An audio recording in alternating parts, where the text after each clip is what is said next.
Corneille Mouloumba, 1981-2014, voilà 33 ans que vous militez et que vous êtes même l'un des cofondateurs de l'UDPS. Mais pour avoir été aux concertations nationales, les dernières assises qui se sont tenues au Palais du Peuple, est-ce qu'on peut dire que vous avez comme choisi de changer de fusil d'épaule à partir du moment où la ligne au sein de votre parti était que ça ne vous concernait pas? La lutte politique nécessite aussi un peu de cohérence. Quelle est cette cohérence en ce qui me concerne?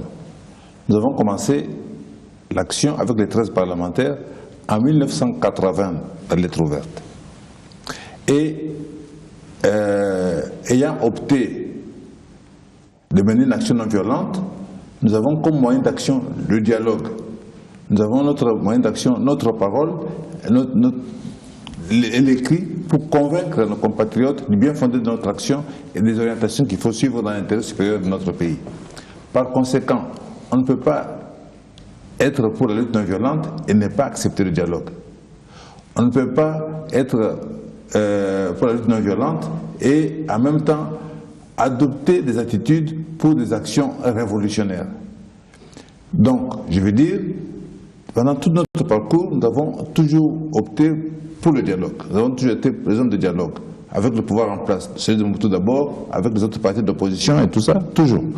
Par conséquent, et dans cette logique-là, en janvier 2013, j'ai fait une note interne au niveau du parti pour dire que, d'après ce que je vois, devant nous, il va y avoir un dialogue, imposé certainement par la communauté internationale.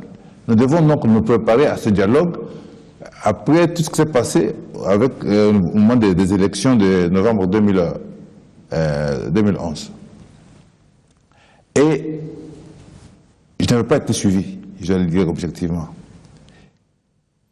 Après cette lettre de janvier, il y a eu l'accord cadre d'Addis Abeba du 24 avril. Et au niveau de notre parti, il a été dit que nous ne sommes pas concernés par cet accord. J'ai fait comprendre que comment peut-il être possible qu'un accord engageant la RDC, signé par le président en exercice, signé par tous les pays voisins, signé par la CIRGL, signé par l'OUA, signé par la SADC, signé par Ban Ki-moon lui-même au niveau des Nations Unies, un tel accord peut ne pas nous concerner puisqu'il va gérer la vie politique du pays pendant un certain nombre d'années. On a dit non, nous ne sommes pas concernés, nous c'est d'abord l'Imperium. Donc, je veux dire... D'abord l'Imperium, ça veut dire... L'Imperium, c'est-à-dire que l'option qui avait été adoptée par l'UDPS à l'époque était que non, nous avons gagné l'élection présidentielle, il faut donc que le président de l'UDPS, le président de l'UDPS assume, exerce pleinement le pouvoir de chef de l'État avant toute autre considération. Donc, par tous les moyens, qu'il soit reconnu dans ses fonctions de chef de l'État en tant que président de la République élu. Aujourd'hui, par exemple, maintenant que nous en sommes là, vous faites une sorte de bilan sur le parcours par rapport à ces mêmes concertations. Vous vous dites que vous aviez raison, vous étiez sur la bonne voie en allant dans ce sens-là, ou bien eux, c'était quelque part trompé. Non, moi je pense que c'est moi qui étais dans le bon, je m'explique. Les concertations font partie d'un cadre, l'accord cadre d'Addis Abeba. L'accord cadre d'Addis Abeba, comme la résolution 2098 du Conseil de sécurité, prévoit un dialogue politique.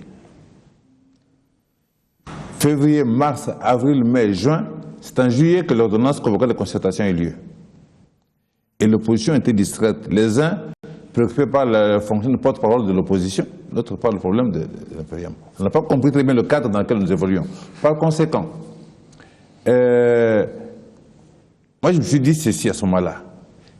Malgré tout, malgré la faiblesse telle que l'ordonnance convoquant la concertation, la réduction du cadre était là, mais la politique est aussi le fait de l'engagement, de la participation, du poids des participants. Je m'étais dit que si l'UDPS, si d'autres partis politiques importants de ce pays entrent quand même dans ces concertations, on pouvait orienter les choses autrement, on pouvait peser et orienter, c'était mieux que de rester en dehors. Cette option va être prise, mais comme vous le savez, je suis un patriote, pleinement patriote. Et le combat que nous menons, c'est un combat au-dessus des individus, au-dessus des partis. C'est le combat pour la RDC, notre pays. Par conséquent, je place le Congo au-dessus de d'autres considérations liées aux partis ou liées aux individus. C'est-à-dire, lorsqu'en âme et conscience, je suis convaincu que pour mon pays, ceci doit être fait, je le fais. Mais non, ce combat, vous allez le mener seul ou bien vous le menez avec vos... Non, je veux dire, dans la vie politique, vous ne pouvez pas toujours être d'accord sur tout et tout le temps. Ça ne veut pas dire que vous n'êtes pas du parti, vous n'êtes pas du mouvement, non. Sur ce point-là, je ne suis pas d'accord. Mais sur tous les autres points, nous sommes d'accord. Donc, à un moment donné, les fonctions vont les routes vont se rejoindre parce que vous avez suivi comme moi le secrétaire général de l'UDPS qui parlait récemment de « il faut un dialogue ». Mais alors pourquoi avoir perdu tout ce temps? Parce qu'en ce moment-là, au moment où il y a eu les concertations, nous pouvions peser beaucoup plus qu'aujourd'hui. Donc, si aujourd'hui ils disent qu'il faut un dialogue, alors quand moi j'avais dit qu'il fallait un dialogue, ils disaient non, pas question d'un dialogue tant qu'on n'a pas trouvé l'impérium. Aujourd'hui, on dit oui, il faut le dialogue, ça veut dire que je n'avais pas tort.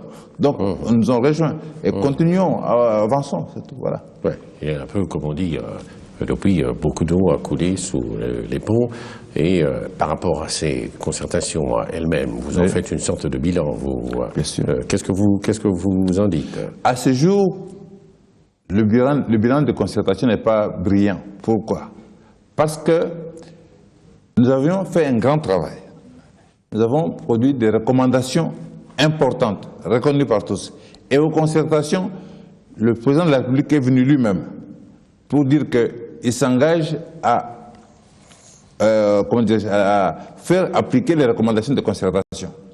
Et cet engagement est pris devant les pays du Conseil de sécurité qui étaient présents, leur délégation. Madame Zuma de l'Union africaine était présente et par la suite, M. Sassou Nguesso, le président congolais, était présent aussi. Donc, je veux dire, malgré cet engagement, on peut dire que même pas 10% des recommandations de concertation nationale ont pu être appliquées. Donc, de ce côté-là, je dis que jusqu'à ce jour, ça n'a pas suffisamment donné. Vous en avez une explication? S'il vous plaît? Vous en avez une explication? Je pense que c'est d'abord parce qu'il avait été prévu de mettre sur pied un gouvernement de cohésion nationale qui devait mettre en application ces recommandations. Ce gouvernement, jusqu'à ce jour, n'a pas été mis sur pied. Et que donc, quelque part, ceux qui sont en place ne sont pas engagés par les recommandations de concertation nationale. Peut-être cela. Oui, autre chose, c'est que depuis que le président en parle et depuis qu'il parle de la mise sur pied de ce gouvernement, on peut dire qu'on le retrouve dans ce genre de déclaration à peu près de 5 fois. Est-ce que vous croyez vraiment que ce gouvernement va encore venir? Je parle d'un principe. Lorsque je mène une action, je mène mon action avec conviction. Vous ne menez pas l'action tout seul, vous avez des partenaires avec vous. À chacun de respecter ses engagements. Donc, lorsque nous avons adopté les recommandations, il y a là les partis de la majorité, il y a l'opposition et la société civile.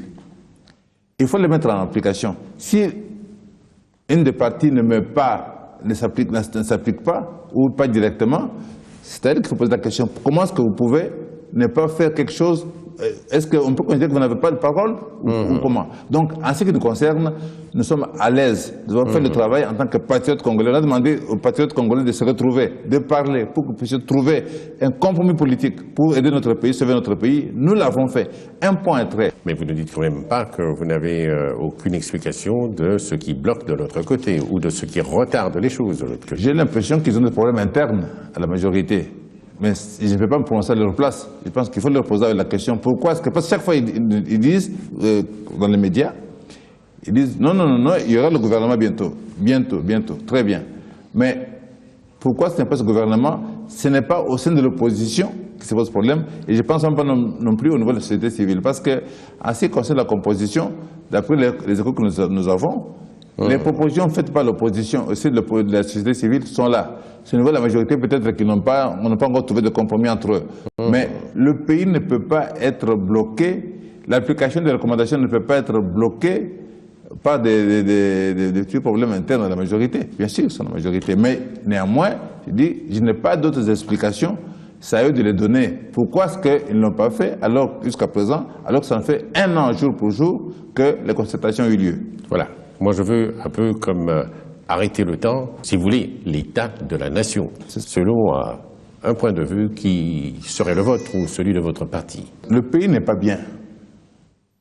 Sur le plan économique, sur le plan social, sur le plan politique, il n'est pas bien. Sur le plan politique, parce que nous avons maintenu un dialogue qui jusqu'à présent n'a pas donné de fruits. Ça, c'est une chose. Sur le plan économique et social, puisqu'on est là et que les conditions de vie des Congolais n'ont en rien été améliorées.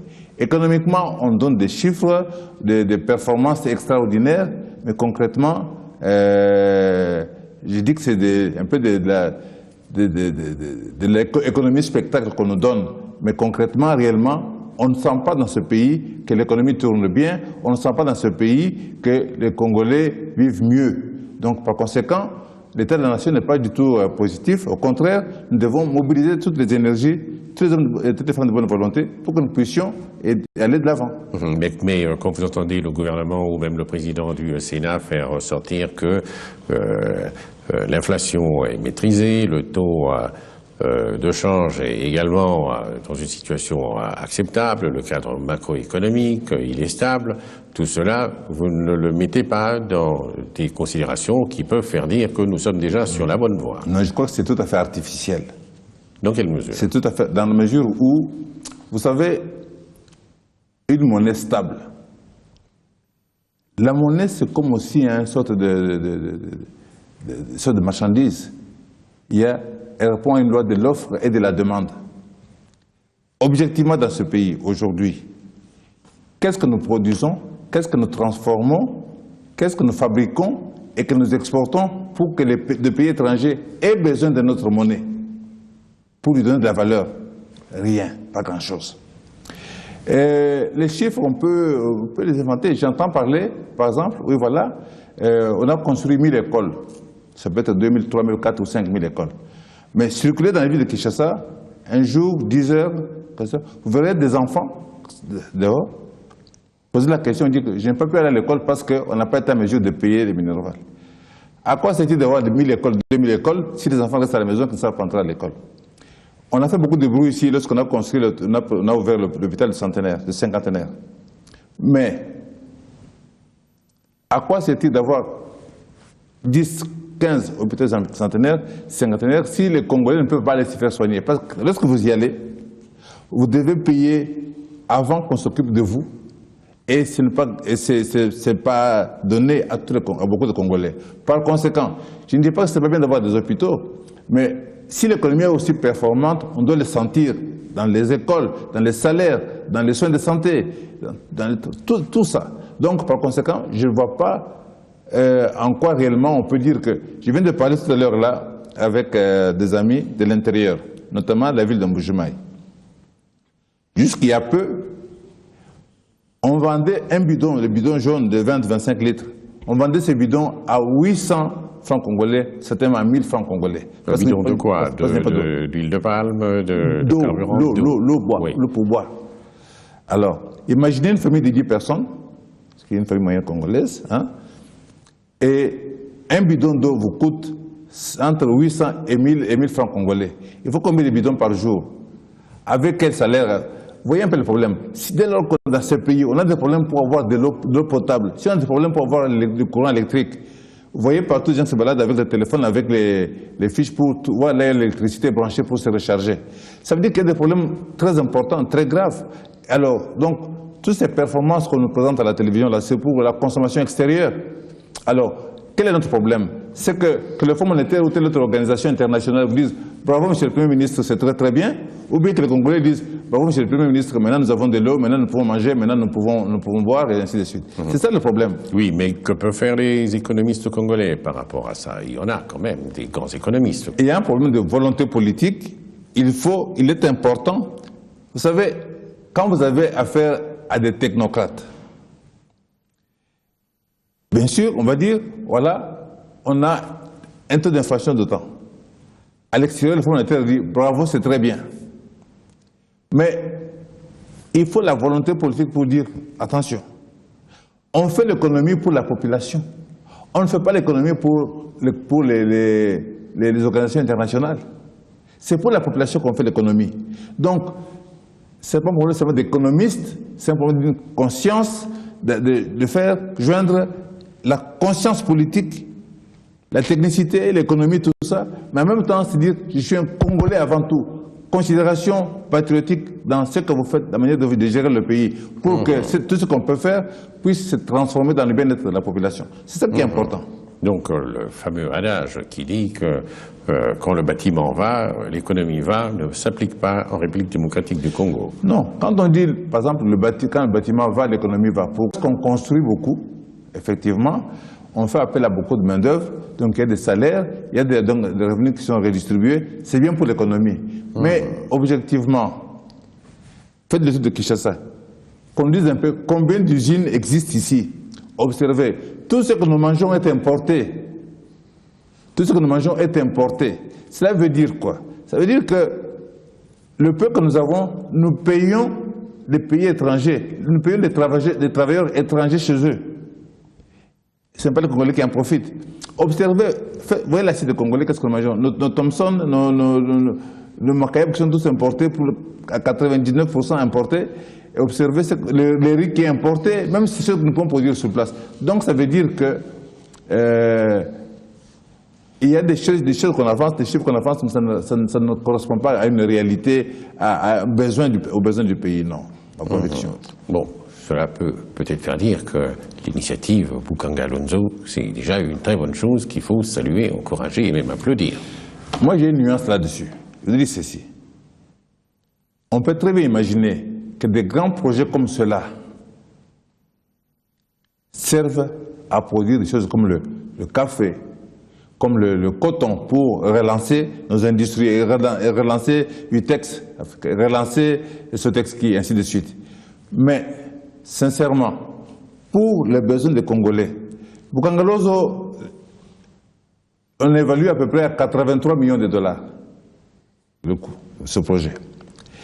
83 millions de dollars, j'essaie de raisonner un tout petit peu. Si vous prenez ce montant et que vous le divisez par les 26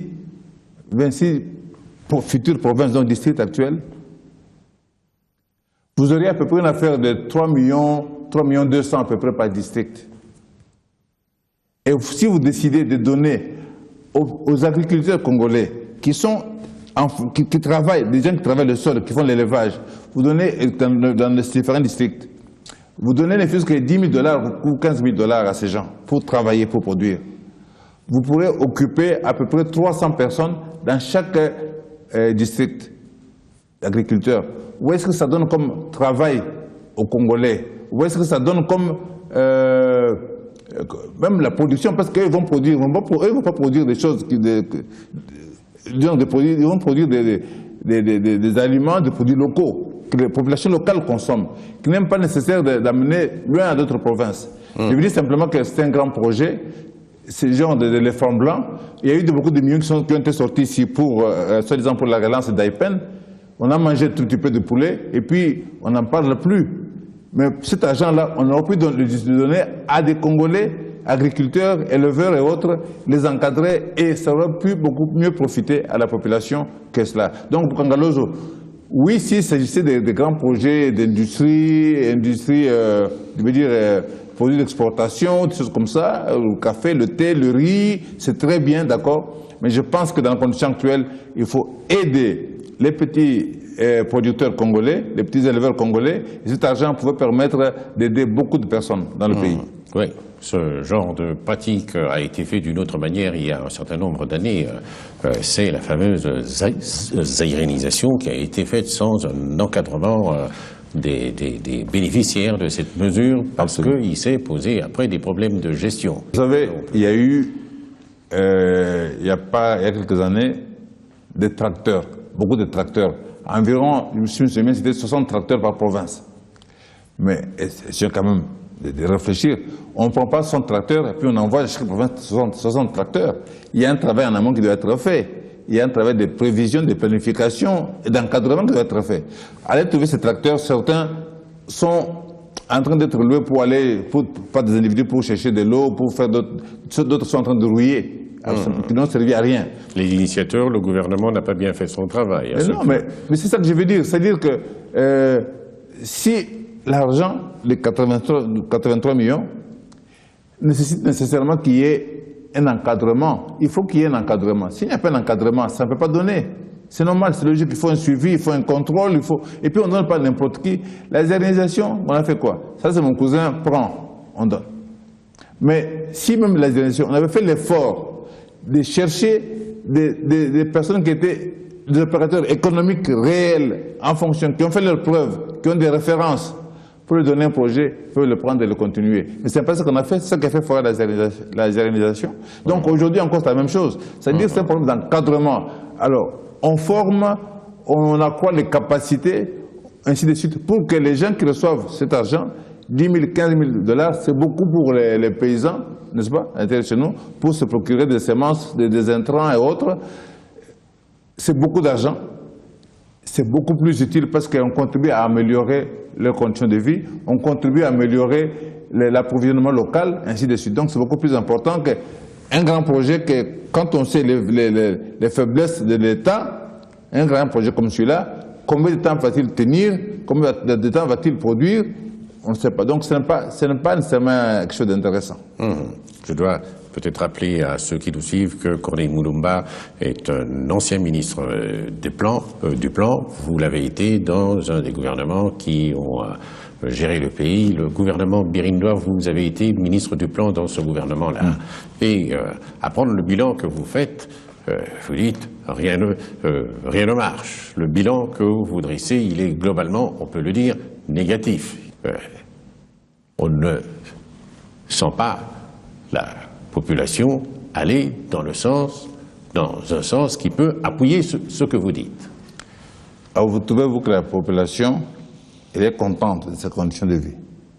Je ne dis pas qu'elle est contente, mais oui. Ailleurs, quand la population estime qu'il y a une politique qui est menée et qui n'est pas la bonne, on la voit manifester, on la voit donner de la voix par rapport à ça. Je pense qu'il faut toujours faire attention. Dans ce pays, 15 jours avant, personne ne savait qu'il y aurait des pillages ici. Et vous avez vu quels dégâts cela a causé, on le paye jusqu'à aujourd'hui, les pillages. Donc, le fait qu'on dise que cette population est calme, qu'elle ne bouge pas, ne veut pas dire qu'elle est satisfaite. Je ne crois pas qu'il y ait quelqu'un qui soit satisfait de... Aucun parent ne peut être satisfait de ne pas donner à manger à ses enfants. Aucun parent ne peut être fier de voir son enfant qui est à la maison, qui ne va pas à l'école. Personne ne peut être satisfait de voir le courant qui part toutes les 5 minutes. Personne ne peut être satisfait de ne pas et de se lever à 4 h du matin pour aller chercher de l'eau potable. Donc, il y a tout cela. Et je pense qu'en RDC, nous avons la possibilité de combattre et d'améliorer les conditions de vie des populations. C'est un problème de volonté politique. Si cette volonté, elle est là, nous pouvons arriver à quelque chose. Donc, je pense que créer les conditions... Qui est là ou qui n'est pas là, à quel niveau? Au sommet de l'État, au niveau du gouvernement? Les gouvernants ne sont pas isolés, le chef de l'État et le reste du gouvernement, non. Ça forme un tout. C'est pour ça que, lorsqu'on dit le pays ne va pas bien, sur le plan sécuritaire, sur le plan économique, sur le plan social, les hommes et les femmes de bonne volonté, venez, retrouvons-nous pour voir comment nous pouvons faire. Et vous avez des patriotes qui viennent pour cela. C'est parce qu'ils veulent que nous puissions avancer. Nous pouvons faire quelque chose. Parce que parfois, quand vous êtes dans une institution, vous pouvez être lié, vous pouvez subir des pressions.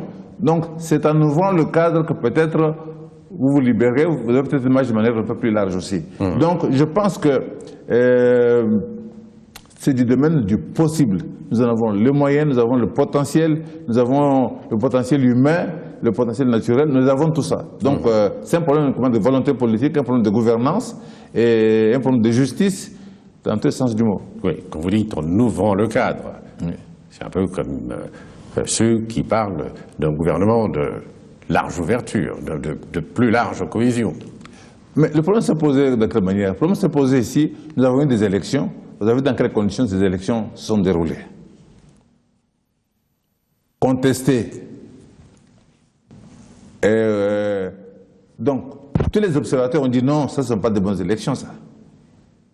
Donc, lorsqu'il y a cette situation là-bas, qui crée une situation d'insécurité dans le pays, et que des responsables politiques disent ouvrons-nous, gérons ensemble cette période pour que nous puissions préparer les élections suivantes dans des conditions plus acceptables, c'est du bon, c'est pas du mauvais. C'est pas de mauvais. Et là, le bilan serait partagé. S'il vous plaît. Là, le bilan serait Le partagé. problème n'est pas seulement le bilan serait partagé, mais c'est des responsabilités. Chacun assume ses responsabilités. Je ne suis pas plus congolais que vous, vous n'êtes pas plus congolais que moi. C'est notre pays à tous. Chacun assume ses responsabilités. Vous êtes là, vous assumez vos responsabilités. L'autre est là-bas, il assume ses responsabilités. Que chacun assume ses responsabilités. Qu'on ne dise pas, puisque on dit, mais ok, nous avons les députés. Les députés sont dans des conditions contestables. Ils votent des lois. Nous avons un gouvernement que, puisqu'il y avait ces problèmes au niveau des élections, de légitimité, de contestation, on met sur pied un gouvernement de technocrates. Et on voit très bien la limite, tout de suite que oui, c'est vrai, technocrates d'accord, mais concrètement, ils sont plus satisfaits de ce que peut dire le monde extérieur, telle et telle décision internationale, que ce que disent les Congolais, parce que ça ne les préoccupe pas. Alors, donc, je veux dire, se mettre ensemble pour aider notre pays à s'en sortir, ça me paraît être quelque chose de tout à fait louable et souhaitable pour tous. Sauf que, mais non, le débat est aussi celui de revoir la Constitution pour donner un peu plus de possibilités à d'autres gens de continuer l'œuvre qui est la leur depuis un certain temps. Il y a la continuité de l'État. Vous êtes ministre, demain quelqu'un vous remplace, il trouve des dossiers que vous avez amorcés, d'autres qui vont créer, et le pays continue. Je pense que nos compatriotes qui se lancent dans ce débat commettent une erreur, parce qu'ils exposent le pays à la déstabilisation. Moi, je ne vois pas comment, objectivement. Là où le président de la République parle d'un Congo émergent pour 2030, on va y arriver avec un pays déstabilisé. Parce que pour y arriver, il faut qu'il y ait des investissements, qu'il y ait l'activité économique, qu'il puisse y avoir de la recherche, qu'il y ait des écoles qui fonctionnent, tout ça. Mais si le pays est déstabilisé, vous voyez ce que nous avons connu au cours des dernières années. Le pays était aux trois quarts occupé par les pays voisins, ainsi de suite. Autant de millions de morts, la faune et la flore détruites, tout ce qu'on peut imaginer. Donc, je veux dire, il n'est pas sain, il n'est pas responsable d'exposer notre pays, dans la condition actuelle, à une nouvelle déstabilisation. Pourquoi? Parce que la constitution que nous avons, d'abord, elle est une sorte de synthèse de différentes tables rondes, de différentes assises qui ont eu lieu antérieurement, où on a parlé des problèmes de légitimité. Mais plus particulièrement, l'Afrique du Sud, Sun City, où on a trouvé un compromis global, un accord global, avec les différents groupes armés, avec tout ce qu'il y avait dans le pays. Donc, on trouve un compromis pour que nous puissions gérer notre pays, mettre fin au conflit. On ne peut pas, comment dirais-je, modifier unilatéralement cette constitution sans remettre en cause l'accord global. Mais vous pouvez quand même être de ceux qui disent aussi que créons une autre constitution, par exemple. Non, pour l'instant, ceci. Qu'est-ce que ça sous-entendrait? Non. Créer une autre constitution. Certains disent, mais toute constitution peut être changée. Oui, c'est pas faux. N'est-ce pas? C'est pas faux. Mais simplement, vous qui êtes géré par cette constitution, vous ne pouvez pas la changer parce qu'elle vous lie. Elle vous lie et vous dit on ne touche pas particulièrement à certains articles intangibles comme l'article 220. On ne doit pas y toucher. Alors, vous pouvez toujours mettre sur pied une commission qui peut faire un travail. Mais ce n'est pas vous qui pouvez changer. Les élections suivantes, les chambres suivantes peuvent être éventuellement constituantes, on peut évoluer. Mais vous êtes géré par cette constitution, vous ne pouvez pas la changer. Par exemple, vous avez en Belgique, la constitution belge qui prévoit, depuis 1830, que la famille d'Orange Nassau ne peut pas régner en Belgique. C'est une famille politique, une famille qui régnait en Belgique avant l'indépendance. Ne peut pas régner en Belgique. C'est prévu dans la Constitution. Si vous voulez, c'est un compromis de Belges entre eux. Comment ils vont vivre ensemble, comment ils doivent vivre ensemble. Voilà ce que nous voulons pour que nous puissions vivre ensemble en paix. Alors, si vous allez remettre cela en cause, c'est dangereux. Donc, je veux dire, ce n'est pas le fait qu'on ne puisse pas qu'une constitution ne soit pas révisable ou bien compte tenu des articles intangibles. Mais ici, ce sont ces articles qui nous gèrent, qui gèrent les animateurs actuels, ce qui a été fait pour que les institutions soient stables, que les animateurs des institutions jouent chacun le rôle qui est imparti par la Constitution qui permette l'alternance pour que d'autres viennent après et qu'ils ne soient pas obligés de prendre les armes pour exercer aussi le pouvoir. Mais si vous dites, maintenant, nous sommes là, nous prenons ça pour à vie, et les autres vont dire quoi? Ils disent, alors, dans ce cas, il n'y a plus que les armes. Comment pouvons-nous espérer atteindre l'objectif de Congo émergent en 2030 dans un tel environnement? Donc, je pense qu'il est de l'intérêt de tous, de pouvoir en place la population, de l'opposition, de tout le monde, que, compte tenu de la situation actuelle, qu'on ne touche rien, qu'on avance. Laissons passer les élections dans des conditions acceptables pour vous. Hein, ça ne peut pas être parfait, nous sommes conscients, acceptables. Et s'il n'y a pas d'eau, si les populations ont besoin de problèmes d'eau potable ou d'électricité, ce n'est pas à cause de la Constitution, ce n'est pas à cause du nombre de mandats. Alors si ce n'est pas urgent, si ce n'est pas important, pourquoi on doit le faire aujourd'hui nécessairement et déstabiliser et les élections et déstabiliser l'environnement économique et social? Oui, oui. Ce point de vue que vous soutenez là, oui. Il est celui de l'UDPS, il est celui de, comme on dit, l'opposition républicaine où on retrouve M. Kengo. Attendez, si l'UDPS déclare que nous voulons un dialogue politique, si l'opposition républicaine dit il faut, comment dirais-je, on doit respecter la Constitution, on ne va pas opposer ce qui n'est pas opposable. C'est-à-dire qu'à l'opposition républicaine, vous trouvez un peu de tout. Quand moi j'ai la concertation, je suis à l'UDPS, j'étais en charge du plan. J'étais secrétaire national en charge du plan de l'UDPS. Vous ne l'êtes plus? Non, il y a quelqu'un d'autre qui est... Mais non, vous êtes l'opposition républicaine. Oui, mais l'opposition républicaine, c'est une plateforme, ce n'est pas un parti politique. À l'opposition républicaine, je suis un coordonnateur adjoint en charge du secteur économique et social. Donc, je veux dire, nous sommes tous dans le même environnement. Alors, quand je vais aux concertations, qu'est-ce que j'ai en tête? J'ai en tête le programme de l'UDPS et je l'ai sous le bras aussi.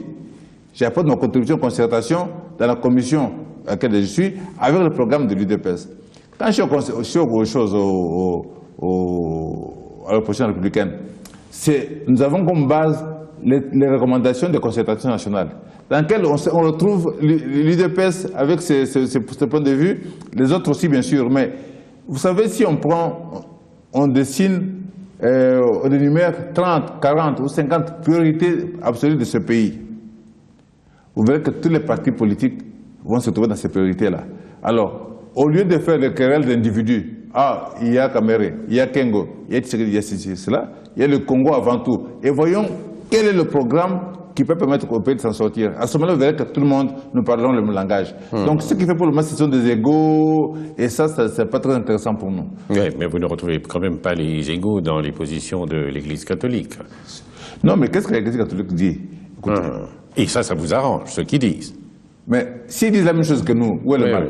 Ils disent la même chose que l'UDPS, que l'opposition républicaine, et tout, où est le problème? Vous réalisez aussi que, de l'autre côté, le gouvernement actuel semble être un peu plus énervé. Au sein de la majorité, plusieurs personnalités, plusieurs plateformes partis politiques ont aussi défendu les mêmes positions. Je pense au MSR, j'ai suivi le compte rendu que nous avons lu sur Adek Nkakati, on a vu les Mazamou Kalaï, on a vu récemment Mme Tokaoulou en train de parler, mais nous disons tous la même chose. Donc ça veut dire qu'au-delà des partis politiques, il y a des Congolais qui sont préoccupés de la situation et qui peuvent donc se joindre dans un objectif d'intérêt commun. Ok, par rapport à ça, qu'est-ce qu'il faut faire et qu'est-ce qu'il ne faut pas faire?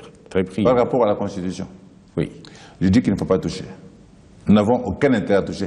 Il est vrai que lorsque nous avons été en concertation, nous avons adopté certaines dispositions qui, naturellement, leur application nécessiterait une modification de certains articles de la Constitution. Je pense notamment à ce que nous avons, des dispositions que nous avons prises concernant nos compatriotes, les transguivres, qui ont changé de nationalité.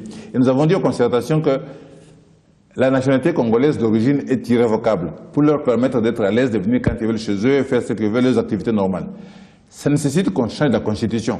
Mais si, pour des raisons de paix politique et sociale, pour question de prudence, on ne doit pas y toucher maintenant, qu'on ne touche pas, qu'on attend de 2 ans, 3 ans, pourquoi pas, il n'y a pas de problème. Et ce qui, quand même, par certains côtés, est un peu drôle, c'est que l'opposition n'arrive pas à une sorte d'union fait la force pour relever le défi. J'en souffre, pourquoi? Parce que encore une fois, comme je disais tout à l'heure, vous avez les égaux.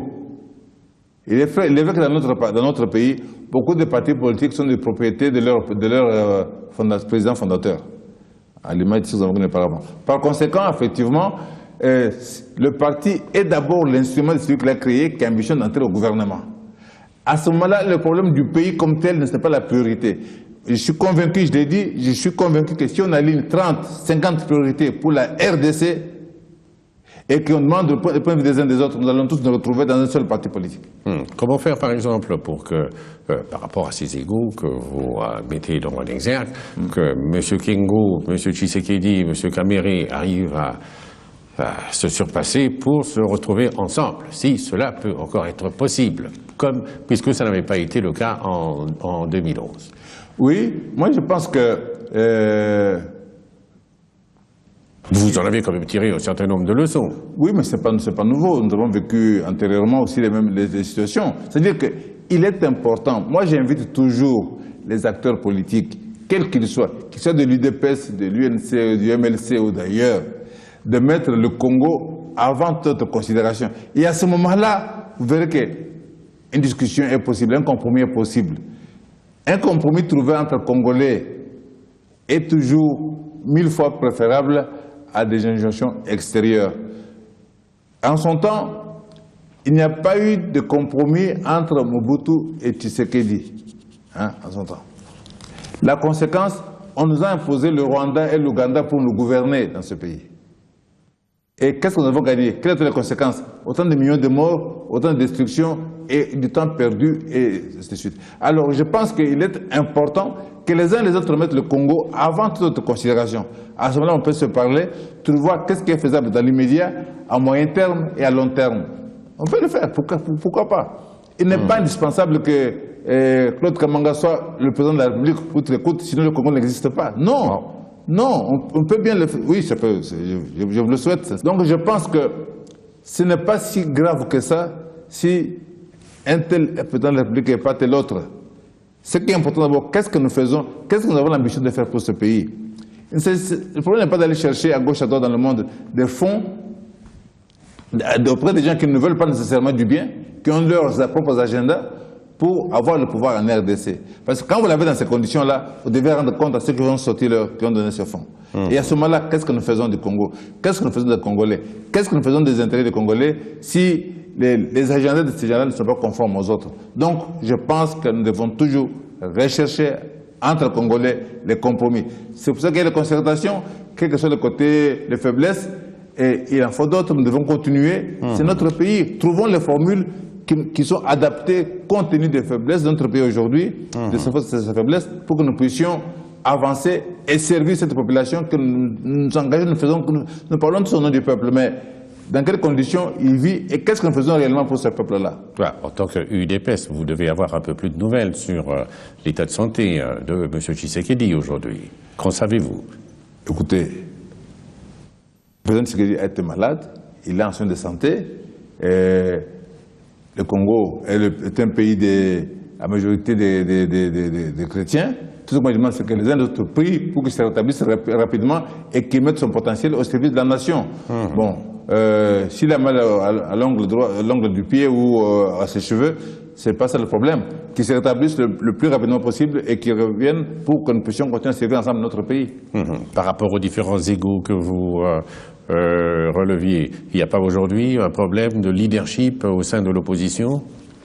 Il y a un problème de leadership, mais le leadership... qui doit être assumé quelque part. Bien sûr, mais le leadership, on ne le fait pas, c'est pas un claquement des doigts. Non, ça ne se décrète pas. Ça ne se décrète pas. Donc, dans le combat que nous menons les uns les autres, les gens nous voient, les gens nous écoutent, les gens se reconnaissent dans les uns et les autres. Et le moment venu, si nous jouons carte sur table, mais oui, il y aura un leadership qui va s'imposer. Carte sur table, vous pouvez voir ce leadership assumé par M. Kamere, par exemple. Si la population veut de Kamere, moi, je ne vais pas me dire non. Et vous voudrez bien de quelqu'un comme lui ou de quelqu'un comme M. Kengo mais je veux dire ceci. Oui. Je vois beaucoup de manifestations UDPS et UNC. Je pense que l'UDPS doit assumer ses responsabilités de leadership politique en tant que parti. C'est le parti le plus présent sur le territoire national, c'est le parti qui a 34 ans de combat derrière lui. Il doit assumer ses responsabilités et non servir de plateau, de rampe de lancement pour l'UNC. Ceci étant, le problème c'est quoi? La politique c'est un problème aussi d'intérêt. Voyons voir quels sont les intérêts de l'UDPS, quels sont les intérêts du peuple congolais en termes d'alliance. Avec Kengo, avec Kamere, Kamere a des intérêts, et Kengo a des intérêts. Ce qui a des intérêts politiques en tant que leader, c'est tout à fait normal. Nous devons voir qui, avec quelles alliances, qui propose, qu'est-ce que nous pouvons tirer de qui pour que nous puissions faire chemin ensemble pour atteindre nos objectifs. Ça, tout est fonction de nos propres objectifs. Kengo est quelqu'un qui a été dans ce pays Premier ministre à maintes reprises. C'est quelqu'un qui a une certaine expérience, qui connaît le pays, qui connaît les hommes. Donc, ça veut dire que si, et qu'il y a peut-être des problèmes au niveau de l'assise populaire. L'UDPS a une large assise populaire dans ce pays. Mais l'UDPS a aussi des problèmes sur le plan international, en termes de relations internationales. Donc, il y a une faiblesse de ce côté, je veux dire. Alors, si la combinaison des uns et des autres peut permettre que nous puissions obtenir des fruits, tant mieux. C'est le Congo qui gagne et le peuple qui gagne. Peut-être qu'en termes de leadership au sein de l'UDPS, il peut ne pas être exclu que maintenant, ça passe de M. Etienne Tshisekedi à Félix Etienne Tshisekedi pour assurer la non, je ne pense pas qu'il soit bon. Non. Je ne pense pas qu'il soit bon. Pourquoi? Parce que l'UDPS a été créé, nous avons parlé, par des patriotes. Brièvement, vraiment. Oui, venant du nord, du sud et des est du pays. Je pense au Liaou, je pense au Birindois, je pense au Kibassa, je pense. Nous ne sommes pas toutes les mêmes provinces. Il serait malsain, malvenu, qu'on ait l'impression que le combat de Etienne Tshisekedi, le combat héroïque de Etienne Tshisekedi, se focalise dans un environnement biologique. C'est pas bon. Ce n'est pas bon. Je pense que je ne dénie pas à Félix Tshisekedi l'ambition, mais je pense que les cartes doivent se jouer sur table, dans le cadre d'un grand conclave, par exemple, ou un symposium, je ne sais pas quoi, où des membres du parti venant de gauche et de droite sont là, peuvent compétir et que le meilleur sorte pour assurer les intérêts. Mais que ce ne soit pas de plein droit comme ça, que oui, parce qu'il est le fils de Tshisekedi, c'est lui qui doit prendre la tête du parti. Moi, je ne peux pas tolérer ça. Un peu comme dans une dynastie, un peu comme dans un royaume. C'est pas possible. L'UDPS n'est pas une dynastie dans laquelle Félix Tshisekedi est le prince héritier.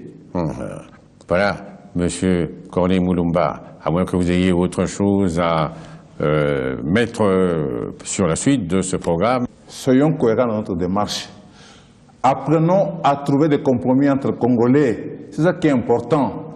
C'est là où nous ne trouvons pas de compromis que les étrangers qui n'ont pas nécessairement les mêmes intérêts que nous s'y glissent pour nous diviser. Et nous sommes les seuls perdants. Observez, le jour où ça barde, tous les étrangers partent et nous nous retrouvons tout seuls chez nous. Trouvons des compromis, serrons-nous le coude, sautons de ce pays de difficultés. Nous avons tout ce qu'il faut pour le faire. Donc moi je dis seulement que soyons cohérents dans ce que nous faisons.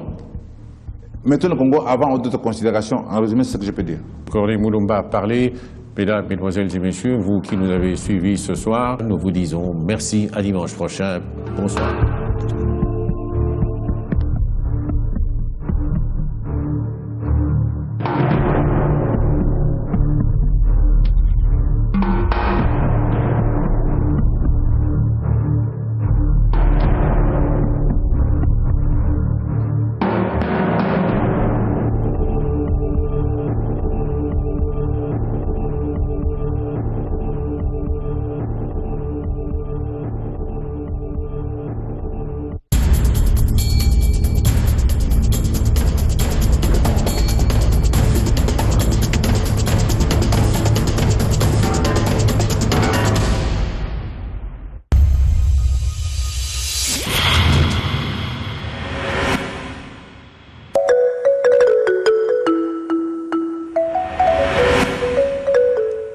Original.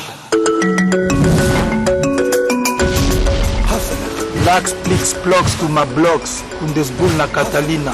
Trop d'avance comme M-Moto sur Bango. Hustle. Hustle. Hustle. Hustle. Fanny et Poupa handicap la merveille.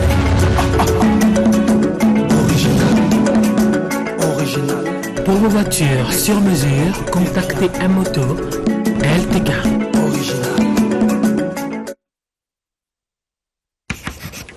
Vous êtes encerclé par une bande de méchants. Que faire? Réponse A. Vous chantez une berceuse pour les calmer. Réponse B. Tu dois savoir qui je suis. Cerné par des femmes magnifiques, mais dangereuses. A. Vous appelez votre maman. Maman? B. Je vais en finir avec cette vipère. Ces femmes n'ont vraiment aucun scrupule. Vous êtes seul face au gardien de but. A. Vous tentez de le marabouter. B. Oui, c'est un rêve! Debout des Africains! Mais oui! Les plus grands programmes sont prêts pour une rentrée de folie sur les chaînes Canal+. À seulement 24 000 francs congolais par mois. C'est ça qui est la vérité.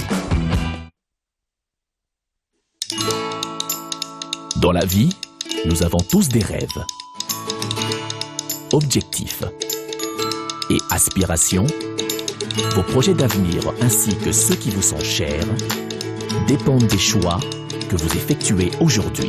C'est pourquoi la Raobank a créé Renaissance, le nouveau compte d'épargne qui vous propose un meilleur taux rémunérateur à court et à moyen terme. Ainsi, vous pourrez suivre l'évolution des intérêts générés par votre épargne et assurer un avenir meilleur à vos projets les plus chers. Raobank is my bank.